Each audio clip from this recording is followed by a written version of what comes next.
വീഡിയോയിലേക്ക് പോകുന്നതിന് മുന്നേ നിങ്ങളുടെ ചാനൽ ഇതുവരെ സബ്സ്ക്രൈബ് ചെയ്തിട്ടില്ലെങ്കിൽ ഈ റെഡ് ബട്ടൺ പ്രസ് ചെയ്തിട്ട് ഇപ്പോൾ തന്നെ സബ്സ്ക്രൈബ് ചെയ്യുക. പിന്നെ അതിൻ്റെ തൊട്ടപ്പുറത്തുള്ള ബെൽ ഐക്കൺ കൂടി ഒന്ന് ക്ലിക്ക് ചെയ്യുക. അപ്പം ഉണ്ടാക്കാൻ വേണ്ടിയിട്ട് നമുക്ക് വേണ്ടത് 1 കപ്പ് പച്ചരിയാണ്.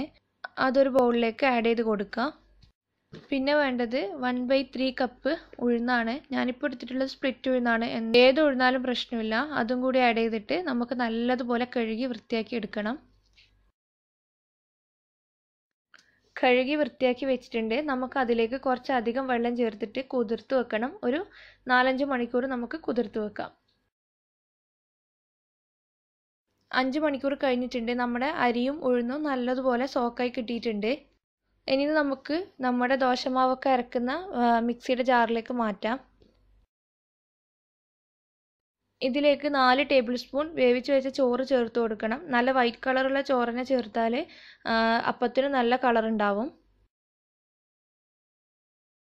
ഇനി നമുക്ക് മാവ് അരക്കാൻ മാത്രം ഒരു 3/4 കപ്പ് വെള്ളം ചേർത്തിട്ട് അരച്ചെടുക്കണം. അപ്പത്തിൻ്റെ മാവ് നല്ല ലൂസല്ല, കുറച്ച് കട്ടി തന്നെ ഉണ്ടാവാം.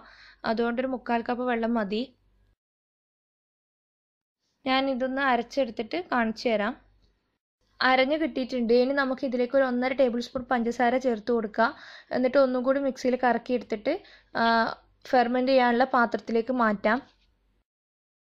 നല്ലോണം ഒന്ന് മിക്സ് ചെയ്തിട്ട് ഒരു 8 മണിക്കൂർ നമുക്ക് ഫെർമെൻറ്റ് ചെയ്യാൻ വേണ്ടിയിട്ട് മാറ്റി വെക്കണം. കുറച്ച് വലിപ്പമുള്ള പാത്രം തന്നെ എടുത്താൽ പൊങ്ങിയിട്ട് പുറത്തേക്ക്. ഇപ്പോൾ രാവിലെ ആയിട്ടുണ്ട്. നമ്മുടെ മാവ് നന്നായിട്ട് പൊങ്ങി കിട്ടിയിട്ടുണ്ട്. ഇതിൽ കുറച്ച് മാവിന് ആവശ്യമുള്ള ഉപ്പ് ചേർത്തിട്ട് നമുക്കൊന്ന് മിക്സ് ചെയ്യാം. മാവ് റെഡി ആയിട്ടുണ്ട്. ഇനി നമുക്ക് അപ്പം ചുട്ടെടുക്കാം. അപ്പം ചുടാൻ വേണ്ടിയിട്ട് പാനിലേക്ക് നമുക്ക് ഓയിലൊന്ന് ബ്രഷ് ചെയ്ത് കൊടുക്കാം. എന്നിട്ട് ഒരു തവി മാവ് ഒഴിച്ചിട്ട് പതുക്കെ ഒന്ന് പരത്തി കൊടുക്കാം. നൈസായിട്ട് അങ്ങ് പരത്തി കൊടുക്കരുത്. ഇതുപോലെ ഈ ബബിൾസ് വരാൻ തുടങ്ങുമ്പോൾ നമുക്ക് അടച്ചു വെച്ചിട്ട് ലോ ഫ്ലെയിമിലിട്ട് വേവിച്ചെടുക്കണം. ഇപ്പം 1 മിനിറ്റൊക്കെ ആവാറായി. നമ്മുടെ അപ്പം റെഡി ആയിട്ടുണ്ട്. ഇതൊരു കാസറോളിലേക്ക് മാറ്റാം. ഇതുപോലെ തന്നെ ബാക്കിയെല്ലാം ചുട്ടെടുക്കണം.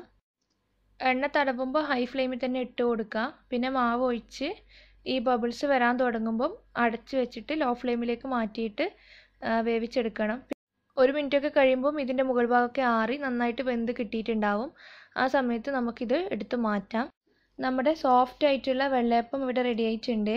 എന്തായാലും ഒന്ന് ട്രൈ ചെയ്ത് നോക്കണം. ഈസ്റ്റും ബേക്കിംഗ് സോഡയും ബേക്കിംഗ് പൗഡറും ഒന്നും ചേർക്കാത്തതുകൊണ്ട് തന്നെ നല്ല ഹെൽത്തിയാണ്. പിന്നെ തേങ്ങ എടുക്കേണ്ട പണിയൊന്നുമില്ല. ഈസി ആയിട്ട് തന്നെ നമുക്ക് റെഡിയാക്കി എടുക്കാം.